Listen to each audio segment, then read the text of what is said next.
I was halfway to my daughter's house, a lemon pie on the passenger seat, and the Atlantic wind rocking my old Subaru, when my phone lit up with my lawyer's name. Margaret, don't sign anything tonight, she said. Not a napkin. Not a birthday card. Someone's already trying to sell your in behind your back. My fingers went numb on the steering wheel. My daughter, my only child, had invited me for a quiet Sunday dinner, talking about new beginnings and family. And now, before I'd even made it over the Seabrook Harbor Bridge, I was being warned that there were contracts using my name that I'd never seen. Before I tell you how I found out exactly what my own child was planning for me, tell me in the comments. From which city and country are you watching this story right now? I love seeing how far these stories travel. And if you believe that no one, not even family, has the right to steal your life out from under you, go ahead and like this video, subscribe, and tap the notification bell. That way you won't miss the next story about justice, betrayal, and the people who refuse to go down quietly. My name is Margaret Holloway, but everyone in Seabrook Harbor just calls me Maggie. I'm 62, a widow, and for the last 25 years, my whole life has been wrapped up in a weathered gray building on the edge of the Maine coast, the Harbor House Inn. That Sunday evening, the sky over, the bay was bruised purple and heavy with salt. I drove across the narrow causeway, one hand on the wheel, the other hovering over the phone on speaker. Harriet's voice came through, crisp and tight.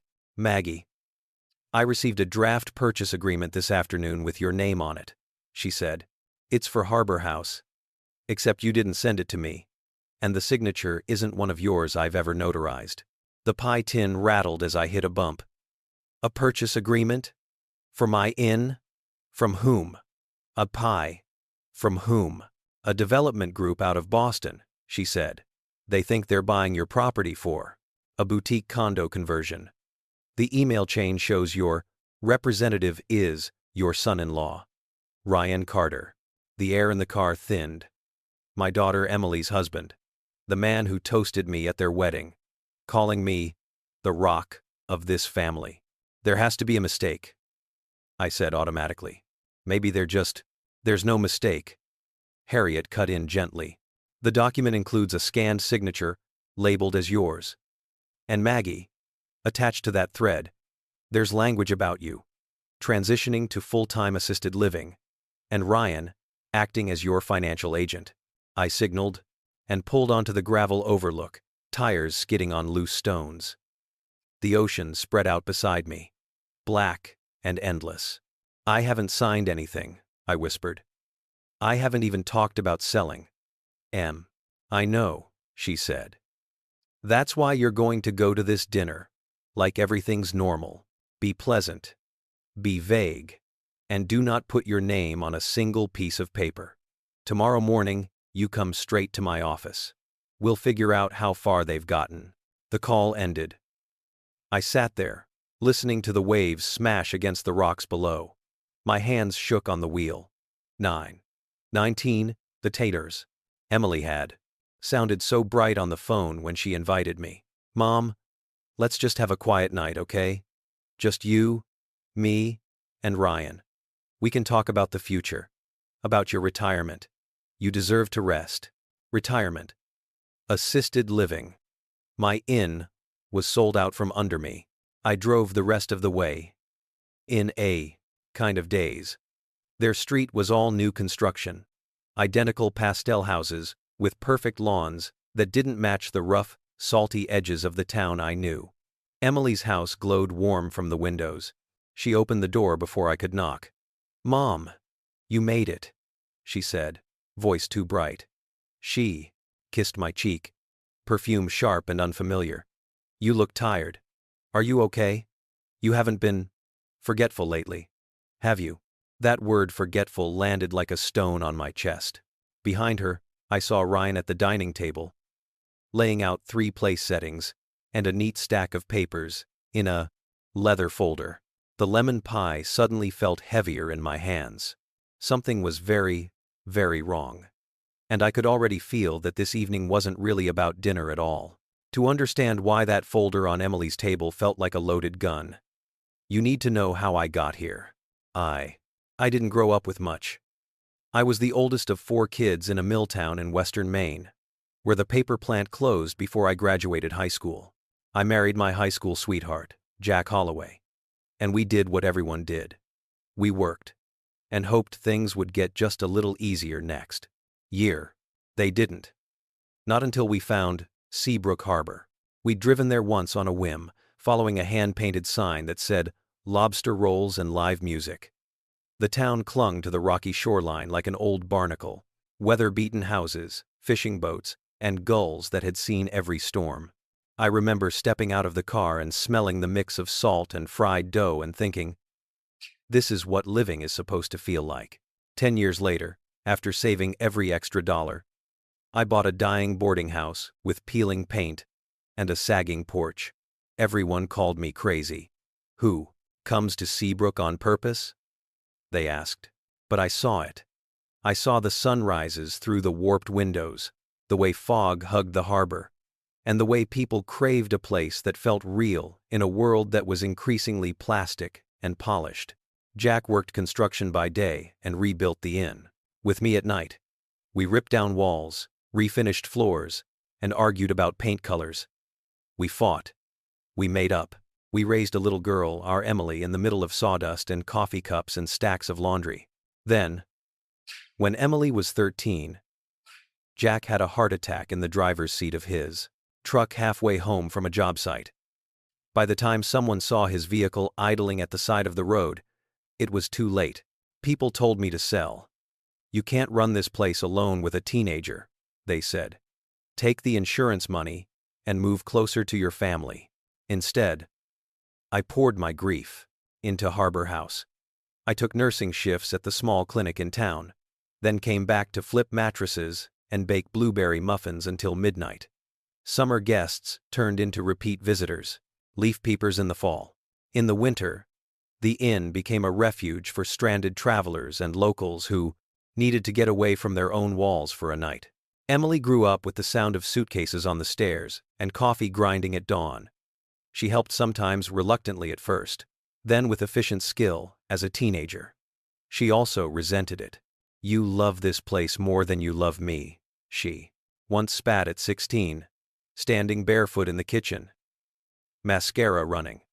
You're married to a building, I told myself she'd understand when she was older.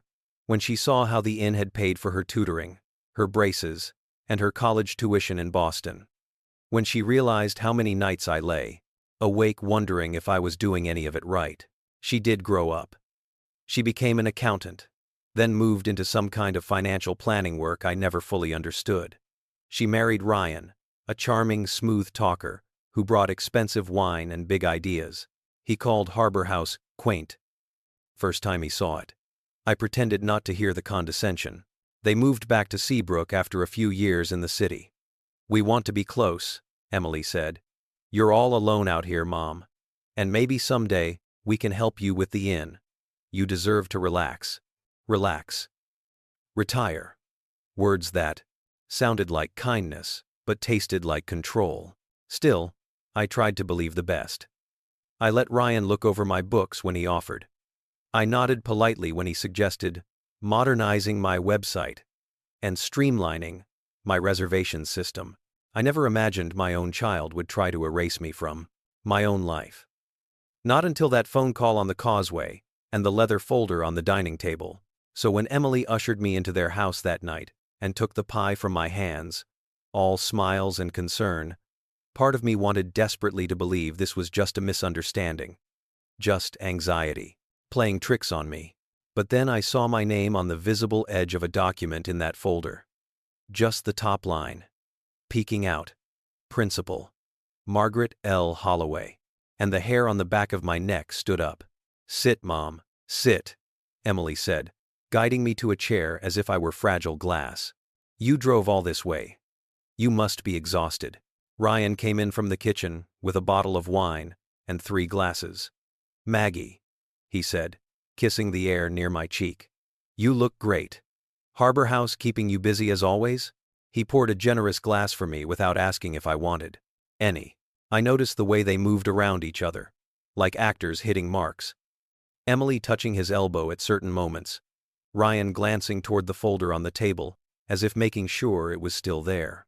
We ate roast chicken and roasted vegetables. They asked questions. The kind that sounded like conversation but had edges.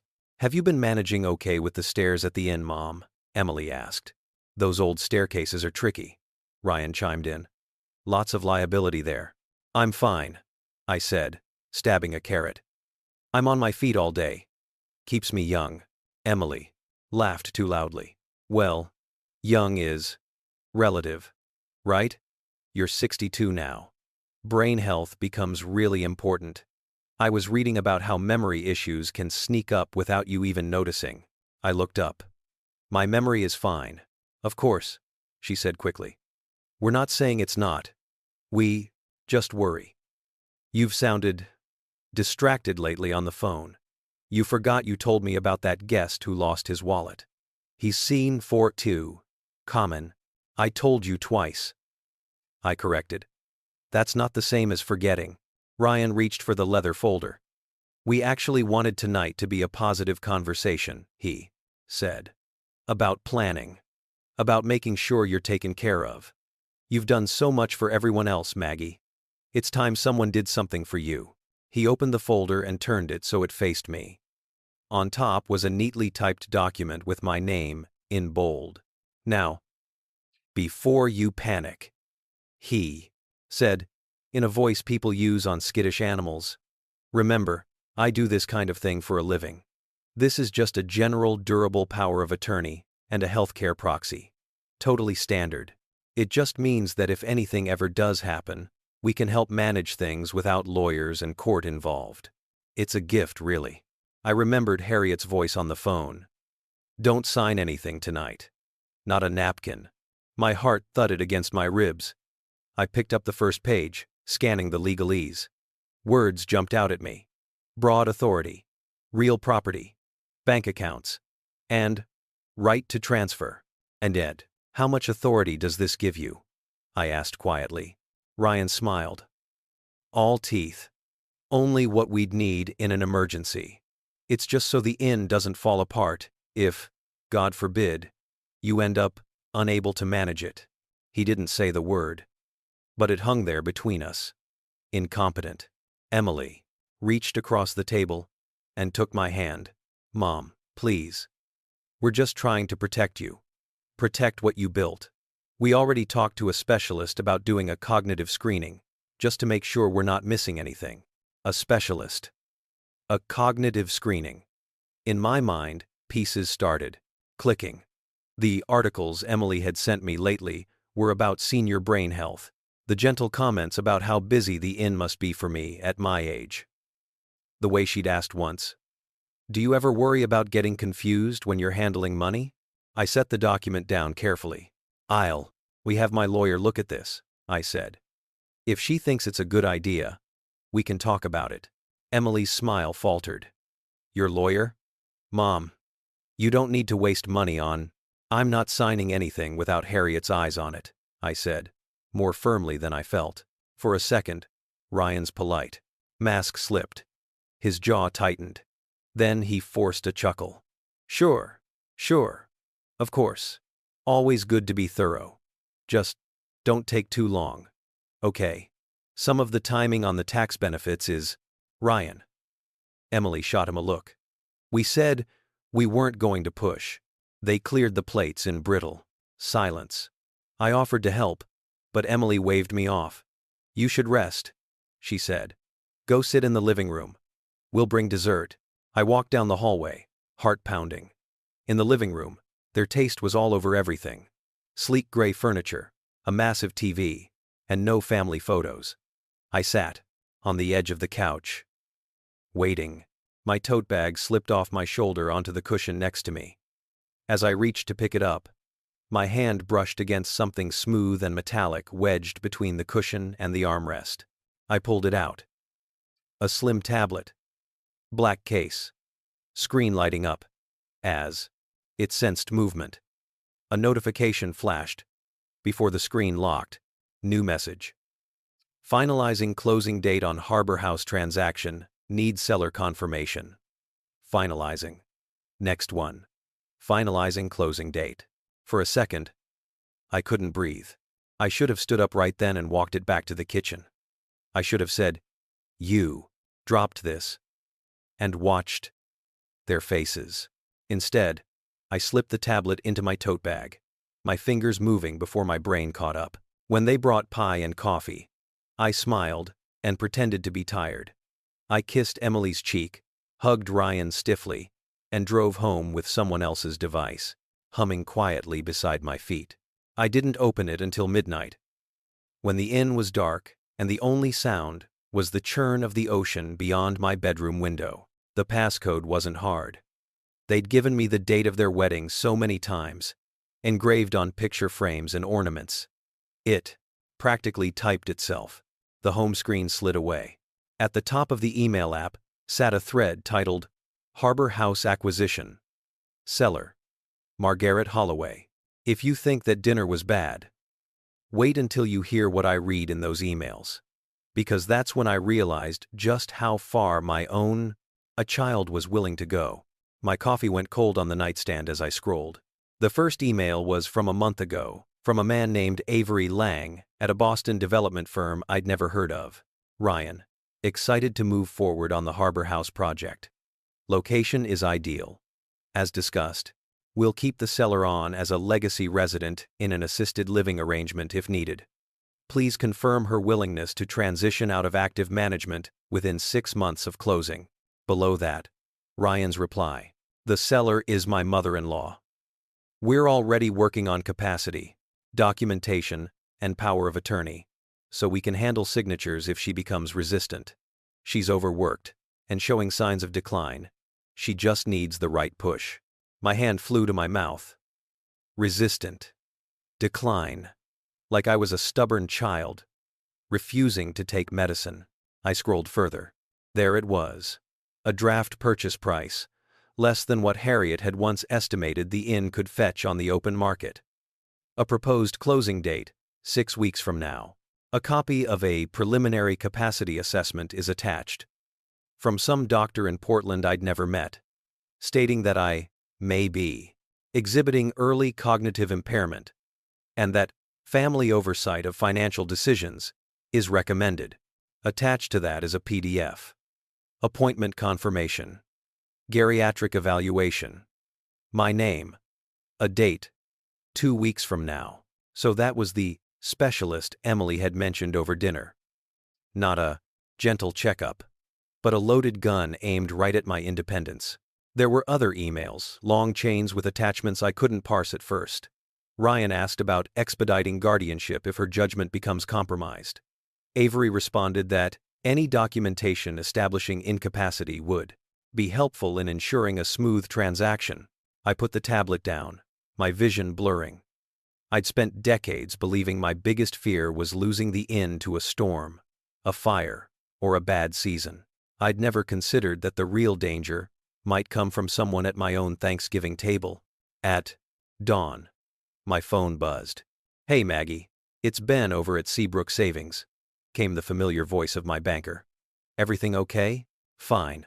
I lied automatically. Why? Well, I got a call late Friday from your son-in-law, asking about your account balances and whether you'd put anyone else on the inn's mortgage. He said you'd given him permission, but something about it didn't sit right. So I told him I'd need that in writing from you. I closed my eyes. You did the right thing, Ben. Don't give him anything. I'll stop by this week. An hour later, the clinic, where I still picked up part-time shifts, rang. The receptionist sounded awkward. Hi, Margaret. We got a referral from a family member requesting a cognitive screening for you, she said.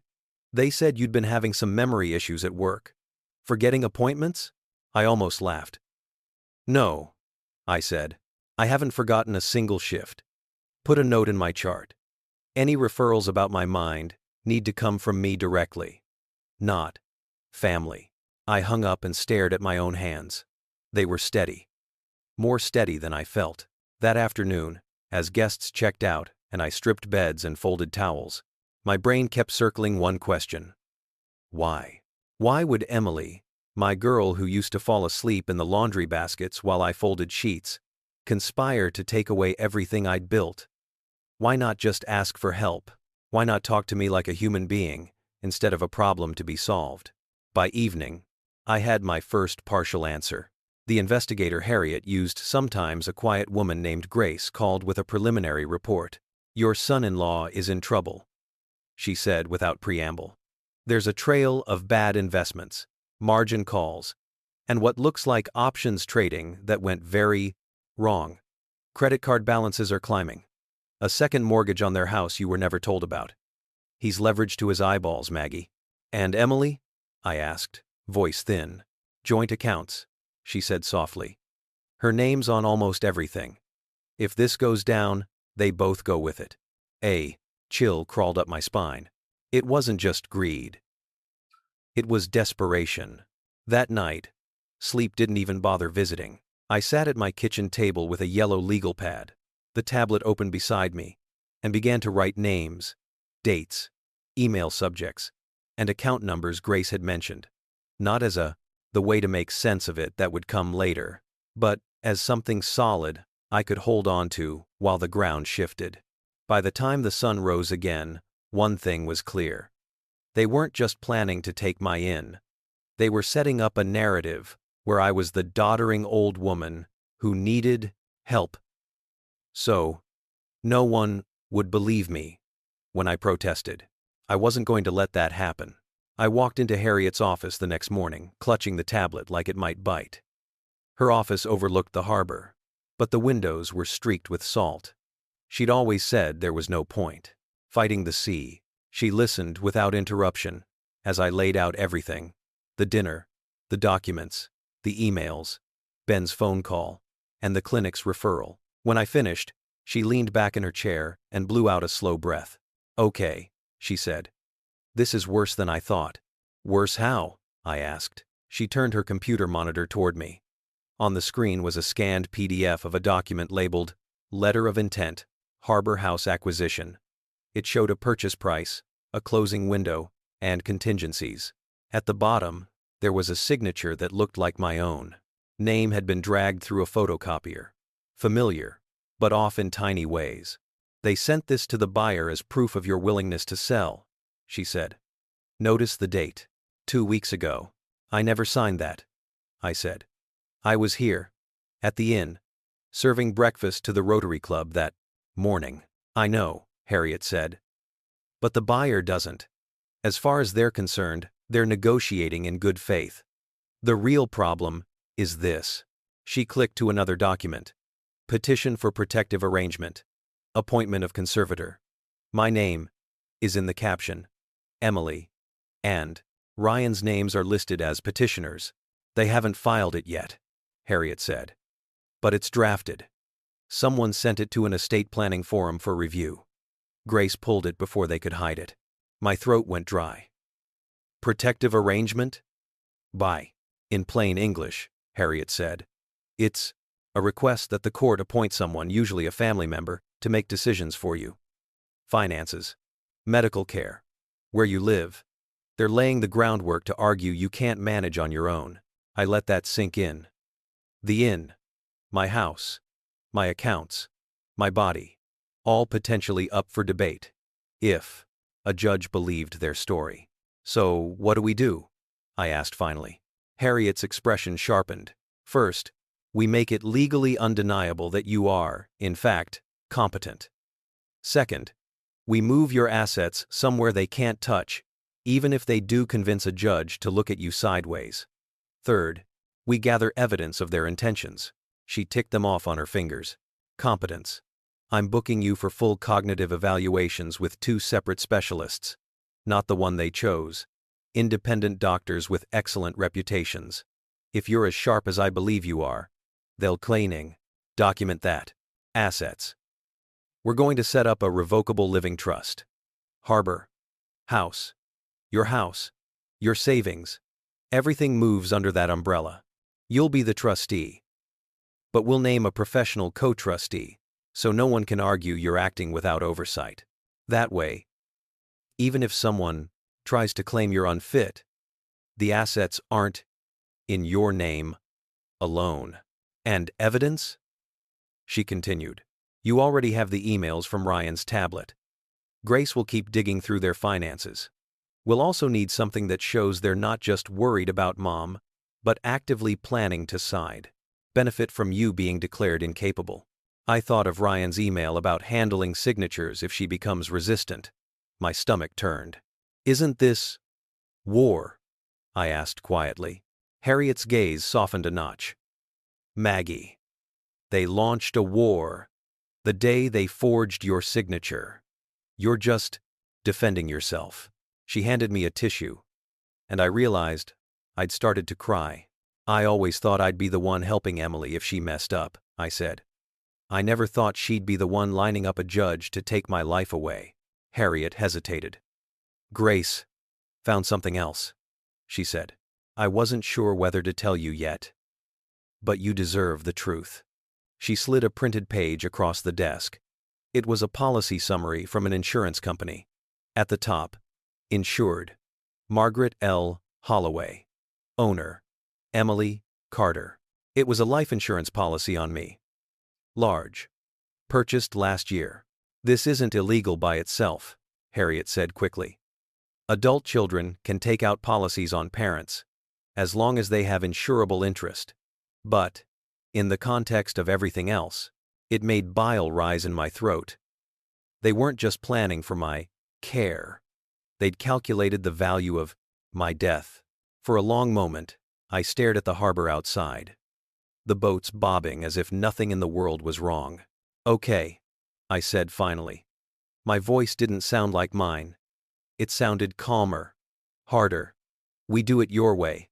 Evaluations, trust, evidence. Whatever it takes. Harriet nodded. Good. One more thing. From this point on, don't confront them directly. Don't tip your hand. Let them think you're still the woman who might sign whatever they put in front of you. I swallowed. Play dumb. Play hurt, she corrected softly. You don't have to act. Just don't show them how much you know. On my way out of her building, I almost ran into a man holding a potted plant too big for the doorway. Oh. Sorry, he said, steadying me. He was in his mid-60s, weather-worn, with kind eyes and a Red Sox cap. The plant was a geranium the size of a small child. My fault, I said. Didn't see you there. He grinned. This thing has its own gravitational field. I'm just the delivery guy. Delivery? Harriet's my neighbor, he said. Name's Daniel. She's been trying to keep something alive in that office for years. Figured this guy might stand a closing chance. Harriet appeared behind me, laughing. Maggie, this is Daniel Ruiz, she said. Professional tinkerer, unofficial building handyman, provider of stubborn plants. We exchanged pleasantries. Just a moment in a hallway. But later, when I lay awake, listening to the waves, I kept hearing his easy, grounded voice saying, just the delivery guy. Because the truth was, a delivery had landed on my doorstep too. Proof that my own child was willing to rewrite my reality for money. And as I stared at the ceiling, I realized something cold and clear. If they wanted to play games with my mind and my future, I was going to make very sure they had to play by the rules of the law. If you've ever had that moment where you realize your own family sees you as a problem to get rid of, stay with me, because what I learned next about their plan would make any parent's blood run cold. The next 2 weeks moved in 2 parallel tracks. On the surface, I lived my regular life. Checked in guests, baked muffins, fixed a leaky faucet in room 3, and joked with my housekeeper, Nora, about tourists who called the bay the lake. Underneath, everything changed. Harriet sent me to Dr. Ellis, a neurologist in Portland, and Dr. Kwan, a clinical neuropsychologist in Bangor. Both ran me through more tests than I knew existed. I repeated strings of numbers backward, drew intersecting pentagons, named animals from flashcards, and explained the similarities between a bicycle and a train. "Do people your age really do all this?" I asked Dr. Ellis, as she timed me on a word list. "There's no your age about it," she said. "I've done these with 20-year-olds and 90-year-olds. Brains don't suddenly turn into mush at 60. The results came back. The same from both specialists. No evidence of cognitive impairment. Above average performance for age on memory, executive functioning, and attention." Harriet put the reports at the front of a growing binder labeled Holloway Defense. Meanwhile, we created the Harbor Holloway Trust. Saying those words out loud the first time felt strange, as if I was attending my own financial funeral. "Think of it as a shield, not a tombstone," Harriet said as we signed papers. "You still control everything. You just control it in a way the court is obligated to respect, even if someone tries to question you." We transferred the deed for Harbor House into the trust. My cottage is behind the inn. My modest investment account. Harriet brought in a corporate co-trustee, some faceless entity in Portland, whose whole job was to make sure no one, including me, could make rash decisions without documentation. "If you ever do truly need help, this is already in place," she said. "But the key is, it was your choice, made while you were clearly competent. That matters." Grace's investigation continued in the background. She found accounts Emily didn't know about in Ryan's name, gambling sites, options, trading platforms, a pattern of late-night transactions that had the stink of addiction all over them. She also found something that made my stomach twist. An email from Ryan to Emily. "Once Mom's evaluation shows what we need, this all gets easier," he'd written. "You've said yourself, she's tired, Em. She'll be happier not carrying the inn. We're doing her a favor. Doing me a favor." One Thursday afternoon, after a particularly draining round of trust paperwork, Harriet suggested we get fresh air. "Walk with Daniel," she said. "He's down on the pier most afternoons. It's not good for you to go from court documents straight back to making beds." I found him where she said he'd be, leaning on the railing of the working pier, watching the lobster boats. The wind had turned his salt and pepper hair into a wild halo. "Looks like you're doing important thinking," I said, stepping beside him. "Mostly debating whether that gull is going to steal that fisherman's sandwich," he said. $20 says the gull wins." We fell into easy conversation. I learned he'd been a firefighter in Boston for 30 years before, retiring to Seabrook. Divorced. 2 grown sons out west. He tinkered with boats, volunteered at the community sailing program, and brought indestructible plants to people like Harriet. When I told him, vaguely, that I was dealing with some family legal stuff, he nodded like he understood more than I'd said. "I've seen families tear themselves up over wills and houses and bank accounts," he said. "Fire brings out the truth in people. So does money. Do they ever come back from it?" I asked. He considered. "Sometimes, if the person who got hurt sets firm lines, and the person who did the hurting is willing to face what they did. But it never goes back to what it was." We walked the length of the pier and back. The wind cut through my coat, but it cleared my head. Over the next week, Daniel started showing up at Harbor House, coincidentally, more often. To check a loose board on the porch, to help Nora with a stuck window, and to bring me a bag of apples someone had left in his truck. He didn't push for details. He just made it very clear, in his quiet way, that I wasn't as alone as I felt. At night, I turned my kitchen table into a war room. Printouts of emails from Ryan's tablet, highlighted in neon. The insurance policy summary. Notes from Grace's reports. Copies of my medical evaluations. Bank statements Ben had printed for me, showing my accounts were untouched so far. I also did something that felt petty at first. Deeply necessary. I started journaling specific examples of my own competence. Days, times, and tasks that involved judgment and responsibility. Handled double booking confusion with guests from Vermont resolved without incident. Balanced Monthly accounts for Harbor House. No discrepancies. Identified faulty wiring in room 4. And called a licensed electrician. If they're going to try to turn your life into a story about decline, Harriet had said, we're going to make sure we have a better story. One, backed by receipts. All the while, Emily texted and called like nothing unusual was happening. Hey Mom, how's the inn? Did you think about that appointment with the specialist? Ryan says it would really help to have that POA signed before tax season. It's just a formality, I answered vaguely, the way Harriet had coached me. Busy. Let me find a day that works. I'll call the clinic when I get a minute. I want to read everything carefully. You know me. Playing hurt. Not dumb, but smaller. That was the hardest part, pretending I hadn't seen the knife they were sharpening behind my back. Then, one afternoon, Emily called, with a tone I recognized from when she was 10, and asked for something big. Mom, Ryan and I were thinking, maybe we could have a little family meeting this weekend at the inn, she said. Just the 3 of us. Talk about the future. We'll bring lunch.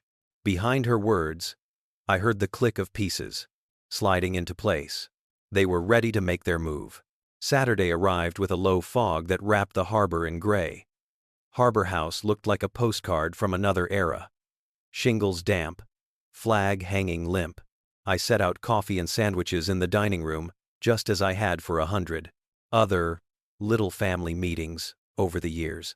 But this time, there was a small recording device tucked into the pocket of my cardigan, and my phone lay on the sideboard with the Voice Memos app already running, screen dimmed. In my state, as Harriet had reminded me, only one party needed to consent to a recording. I consented. Fully. Emily and Ryan arrived right on time, carrying a store-bought cake and a stack of bright folders. Their smiles didn't reach their eyes. Wow, Mom, the place looks great, Emily said, glancing around with an appraising look that had nothing to do with decor and everything to do with property value. We sat. They didn't bother with small talk this time. Okay, Ryan said, steepling his fingers. We've been talking to some professionals, and we think we've come up with a way to make sure you're safe and the inn is secure. He slid a folder toward me. Inside was a thick document titled Succession and Care Agreement. My name. Their names. A lot of clauses. In plain English, Emily said. This says that you agree to let us take over managing the inn and your finances now, while you're still involved. That way we can learn from you and keep things running smoothly. In return, we guarantee your care, no matter what. I flipped pages slowly, letting my eyes blur a little. At the back was a signature line for me, and a notary line, already stamped. I recognized the notary's name. She worked at the bank and liked to gossip. You had this notarized already? I asked mildly. Oh, that's just for timing, Ryan said quickly. She stamped it when we were in last week. So you wouldn't have to make an extra trip. Saves you a drive. My stomach turned. The notary stamp was blank above my name, ready and waiting. They were so sure I'd sign that they'd done everything but move my hand for me. We also went ahead and scheduled that evaluation with the memory specialist in Portland, Emily added. Just to have it in the file, in case anyone ever questions whether you needed help. She glanced at Ryan, and he nodded. You don't want some stranger coming in and deciding things for you, right? This keeps it in the family. In the family, I repeated. What about the buyer? They both froze. What buyer? Emily asked too quickly. The one from Boston, I said, meeting Ryan's eyes.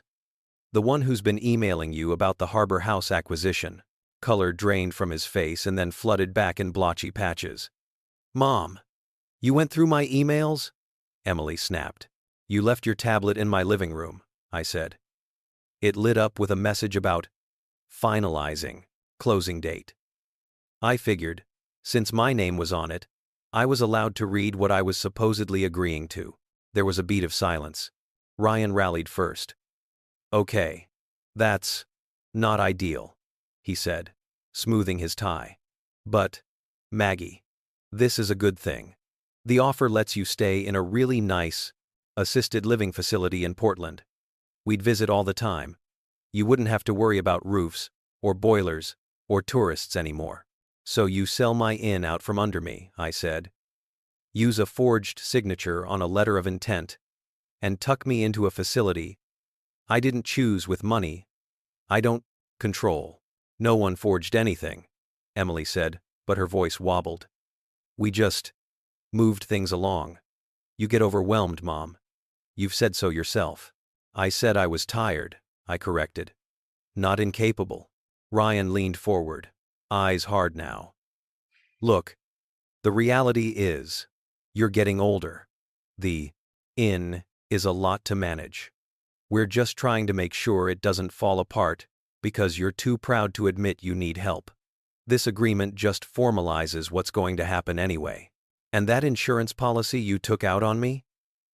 I asked. Is that just formalizing things too? Emily blinked. How do you blink?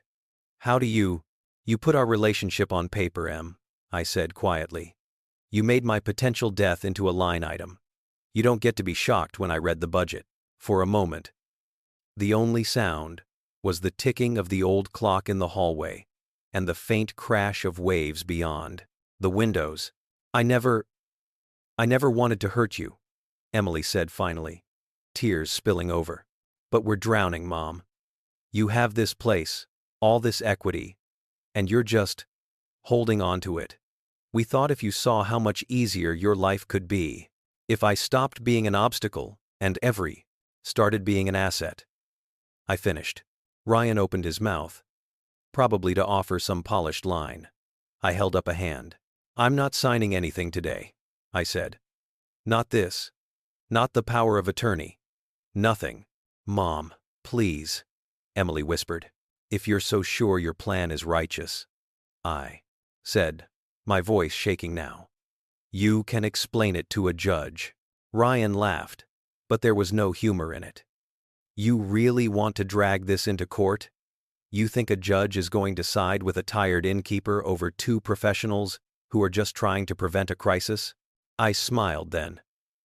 It surprised me. We'll see, I said.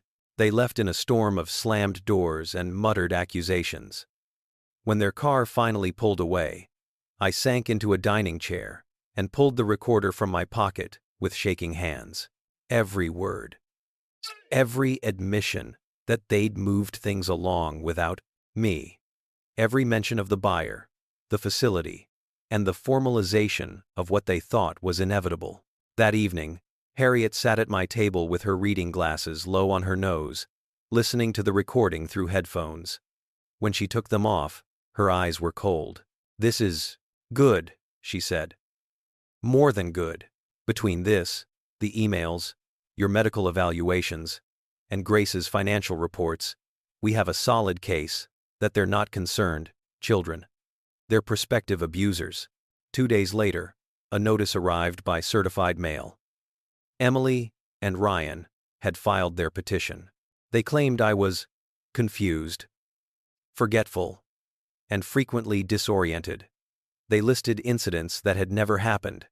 Me allegedly leaving stoves on, mixing up medications, and missing bank appointments. At the bottom was a statement of their selfless desire to ensure my safety. Harriet filed our response the same day, attaching the evaluations, the trust documents, the forged letter of intent, and a copy of the recording's transcript. She also forwarded everything to the state's Elder Justice Unit. A hearing date was set for 3 weeks later.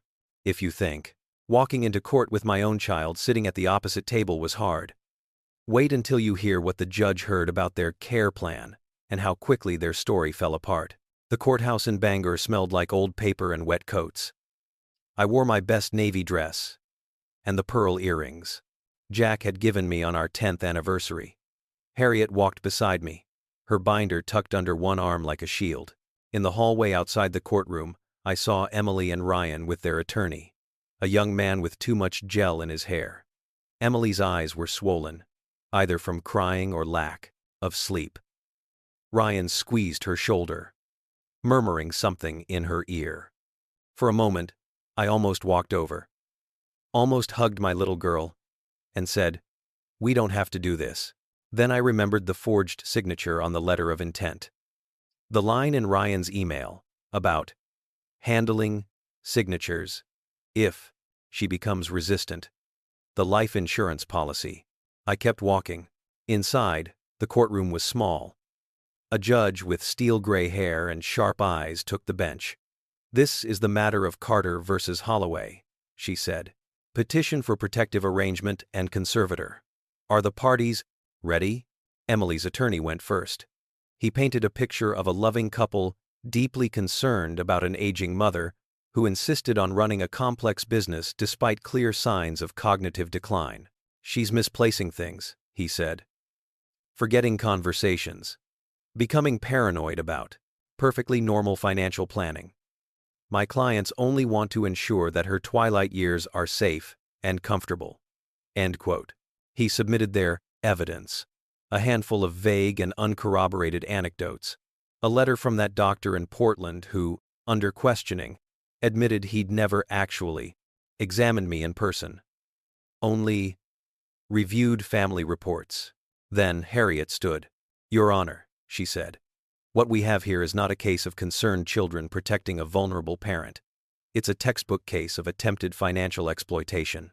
She called Dr. Ellis and Dr. Kwan to the stand. They testified, clearly and calmly, that I showed no signs of cognitive impairment, that my test scores were excellent, and that if anything, I was unusually organized. She entered the trust documents into evidence, emphasizing that I'd set them up voluntarily, before any petition was filed. The judge's eyebrows rose at that. Then came the forged letter of intent. Harriet projected it on a screen, side by side, with authenticated samples of my signature from bank documents and previous contracts she'd handled. A forensic document examiner pointed out the differences: the tremor in the forged version, the inconsistent pressure, and the way certain letters didn't match my usual style. "Could this be a natural variation in Miss Holloway's signature?" the judge asked. "In my professional opinion, no," the examiner said. "There is clear evidence of simulation. Someone copied her style without the underlying fluency." Ryan shifted in his seat. Finally, Harriet played the recording. One by one, the words we'd spoken in my dining room filled the courtroom. Ryan was talking about how the buyer would let me stay in a facility. Emily saying they moved things along because I get overwhelmed. The mention of the pre-notarized agreement. In the back row, I saw someone from the Elder Justice Unit scribbling notes. When it ended, there was a long, heavy silence. "Do petitioners dispute that this is their conversation?" the judge asked. Emily's attorney cleared his throat. "Your Honor, context is important. These were private family discussions taken out of..." "Out of what?" the judge interrupted. "Out of the context where you were simultaneously negotiating a sale of Miss Holloway's inn, using a forged signature, and planning to move her into assisted living," he stammered. "My clients admit they mishandled some aspects of this." Ryan stood suddenly. "We were drowning," he burst out. "You don't understand. The markets. His attorney tugged at his sleeve. Horrified, the judge held up a hand. "Mr. Carter." "Sit down," she said sharply. "You'll have a chance to testify if your counsel wishes. But I'll tell you now, from where I sit, this does not look like concern. It looks like opportunism." She turned to me. "Miss Holloway, do you feel unsafe? Do you fear for your ability to manage your own affairs?" For the first time that day, I spoke. My voice echoed more than I expected. "I feel unsafe in their hands," I said, nodding toward Emily and Ryan. "Not because my mind is going. Because they've decided my life would be easier for them if I stopped having a say in it." Emily started to cry openly. Ryan stared straight ahead. The judge sat back, hands steepled. "This petition is denied," she said finally. There is no credible evidence that Miss Holloway lacks capacity. On the contrary, there is strong evidence that she is capable, and that her daughter and son-in-law have attempted to manipulate her circumstances for their own financial gain. She paused, then added, I am ordering that all costs for Miss Holloway's legal defense be paid by the petitioners. Additionally, given the forged documents and the content of the recorded conversation, I am referring this matter to the Attorney General's Elder Abuse and Exploitation Unit for further investigation. The gavel came down with a sound like a door slamming shut. It was over. At least the court part. Outside in the hallway, Emily caught up to me. Mascara smeared. Breath hitching. Mom, please, she said. We can talk about this. We can fix it. We're still family. I looked at her, really looked at her. At the little girl who used to fall asleep in laundry baskets, superimposed over the woman who had sat at my dining table and tried to sell my future. I will always love you, I said quietly. I loved you before you existed, and I'll love you after I'm gone. But I don't trust you. And love without trust is not something I can let near my life right now. She reached for my arm. Daniel, who had come to sit quietly in the back of the courtroom, stepped closer, not touching me, but very present. Let her go, he said softly. Ryan pulled Emily back, his face twisted. You think you've won? He spat. You can't run that place forever, you know. You'll need us one day. I met his gaze.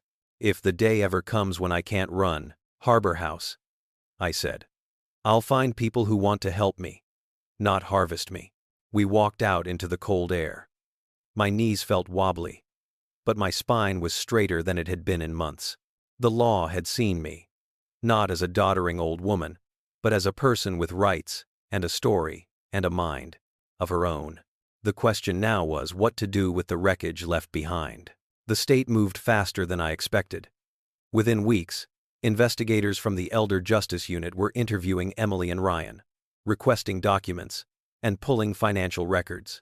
Grace later told me that Ryan's licenses as a financial advisor were under review.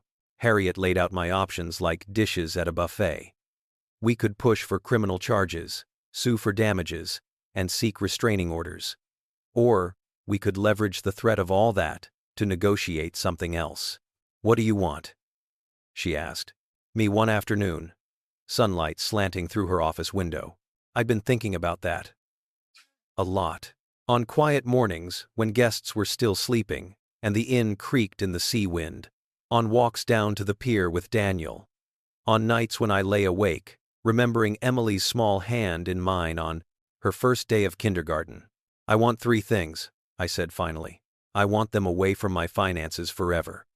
I want Emily to have a chance to build a life that isn't chained to Ryan's bad decisions. And I want to be able to look at myself in the mirror. Harriet nodded. Then here's what I suggest. We called a meeting at her office. Emily came alone. Ryan declined, sending a terse email through a lawyer instead. Emily looked smaller than I'd ever seen her. Not physically, she was the same 5'6" she'd been since high school, but diminished somehow. Harriet went over the proposed agreement. Ryan would cooperate with regulators, surrendering his licenses without a fight. The life insurance policy on me would be canceled. Emily would sign a statement acknowledging that she would never again seek legal control over my finances, my property, or my person. In exchange, I would not actively push for harsher criminal charges. The state would still do what it would do, but I wouldn't be the one demanding blood. At the same time, Harriet said, Maggie is updating her will. Emily, you need to understand that there will be consequences in that document for what's happened. I slid a copy of the new will across the table. It was simple. Harbor House would go into a charitable foundation when I died, funding scholarships for local kids and providing emergency housing for people in crisis. Nora and my staff would have the first right of refusal to manage the foundation.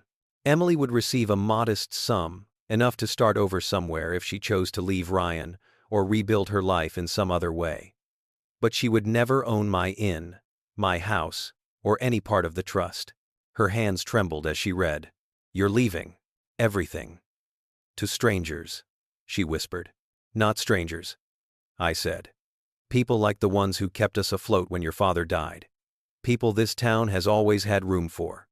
People who won't see Harbor House as a pile of cash, but as shelter. She swallowed hard. I made a mistake. You made a series of choices. I corrected gently. You had opportunities to stop at every step. I'm not doing this to punish you. I'm doing it because you showed me who you are when you think no one is watching. Tears spilled over again. Will you ever forgive me? She asked. I looked at her, at the girl I'd raised. I don't know, I said honestly. Forgiveness is a longer road than court dates. Right now, I need distance so I don't bleed on you while I'm still stitching myself up.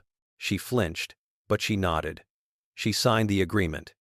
She hugged me awkwardly in the parking lot, smelling like the same perfume she'd worn at the hearing, and then she drove away.